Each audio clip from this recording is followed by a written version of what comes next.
Over the past several months, you have heard a number of complaints brought against me.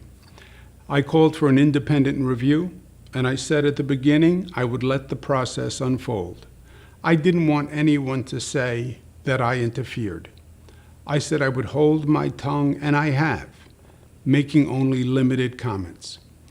It has been a hard and a painful period for me and my family, especially as others feed ugly stories to the press. But I cooperated with the review, and I can now finally share the truth. My attorney, who is a non-political former federal prosecutor, has done a response to each allegation, and the facts are much different than what has been portrayed. That document is available on my website. If you are interested, please take the time to read the facts and decide for yourself. First, I want you to know directly from me that I never touched anyone inappropriately or made inappropriate sexual advances. I am 63 years old. I've lived my entire adult life in public view. That is just not who I am, and that's not who I have ever been. There is one complaint that has been made that bothered me most. That was a complaint made by a young woman, Charlotte Bennett, who worked in my office. And it's important to me that you fully understand the situation. Charlotte worked in my office last year as an assistant. She was smart, talented, and eager to learn. She identified herself to me as a survivor of sexual assault. She said that she came to work in my administration because of all the progress we had made in fighting sexual assault. She talked about the personal trauma that she endured and how she was handling it. I could see how it had affected her. I could see her pain. People now ask me, why was I even talking to this young woman if I knew she was dealing with such issues? Why did I even engage with her? That is the obvious and fair question, and one I have thought a lot about. The truth is that her story resonated deeply with me. I had heard the same story before, with the same ugliness, the same injustice, the same damage. Not only had I heard the story before, I had lived with the story before. My own family member is a survivor of sexual assault in high school. I have watched her live and suffer with the trauma. I would do anything to make it go away for her. But it never really goes away. I spent countless days and nights working through these issues with her and therapists and counselors. I'm governor of the state of New York, but I felt powerless to help and felt that I had failed her. I couldn't take the pain away. I still can't. And this young woman brought it all back. She is about the same age. I thought I had learned a lot about the issue from my family's experience. I thought I could help her work through a difficult time. I did ask her questions I don't normally ask people. I did ask her how she was doing and how she was feeling. And I did ask questions to try to see if she had positive, supportive dating relationships. I know too well the manifestations of sexual assault trauma and the damage that it can do in the aftermath. I was trying to make sure she was working her way through it the best she could. I thought I had learned enough and had enough personal experience to help her. But I was wrong. I have heard Charlotte and her lawyer, and I understand what they are saying. But they read into comments that I made and draw inferences that I never meant. They ascribe motives I never had. And simply put, they heard things that I just didn't say. Charlotte, I want you to know that I am truly and deeply sorry. I brought my personal experience into the workplace, and I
recognize everyday interactions that I've had with any number of New Yorkers. The New York Times published a front page picture of me touching a woman's face at a wedding and then kissing her on the cheek. That is not front page news. I've been making the same gesture in public all my life. I actually learned it from my mother and from my father. It is meant to convey warmth, nothing more. Indeed, there are hundreds, if not thousands, of photos of me using the exact same gesture.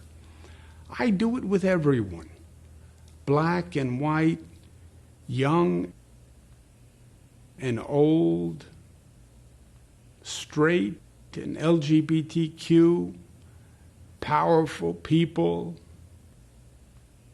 friends, strangers, people who I meet on the street. After the event, the woman told the press that she took offense at the gesture. And for that, I apologize. Another woman stated that I kissed her on the forehead at our Christmas party and that I said, "Ciao, Bella." Now, I don't remember doing it, but I'm sure that I did. I do kiss people on the forehead. I do kiss people on the cheek. I do kiss people on the hand. I do embrace people. I do hug people, men and women. I do on occasion say, "Ciao, Bella." On occasion, I do slip and say sweetheart or darling or honey. I do banter with people. I do tell jokes, some better than others. I am the same person in public as I am in private. You have seen me do it on TV through all my briefings and for 40 years before that. I try to put people at ease. I try to make them smile. I try to connect with them. And I try to show my appreciation and my friendship. I now understand that there are generational or cultural perspectives that, frankly, I hadn't fully appreciated. And I have learned from this. Now, the state already has an advanced sexual harassment training program for all employees, including me. But I want New York State government to be a model of office behavior. And I've brought in an expert to design a new sexual harassment policy and procedures, and to train the whole team, myself included. I accept responsibility. and we are making changes. Other complaints relate to the work environment. Now, I have always said my office is a demanding place to work and that it is not for everyone. We work really, really hard. My office is no typical 9-to-5 government office. I don't want it to be. The stakes we deal with are very high, sometimes even life and death. We have to get the job done. I promised you that I would, and I will. But now, a number of complaints target female managers, which smacks to me of a double standard. First, when have you ever seen male managers maligned and villainized for working long hours or holding people accountable or for being tough? A strong male manager is respected and rewarded, but a strong female manager is ridiculed and stereotyped. It is a double standard. It is sexist, and it must be challenged. Also, remember where we are. Today, we are living in a superheated, if not toxic, political environment. That shouldn't be lost on anyone. Politics and bias are interwoven throughout every aspect of this situation. One would be naive to think otherwise, and New Yorkers are not naive. I understand these dynamics. My father used to say, God rest his soul, that politics is an ugly business. As usual, he was right. But for my father and for me, it's worth it, because despite it all, at the end of the day, we get good things done for people. And that is what really matters. And for those who are using this moment to score political points or seek publicity or personal gain, I say they actually discredit the legitimate sexual harassment victims that the law was designed to protect. My last point is this.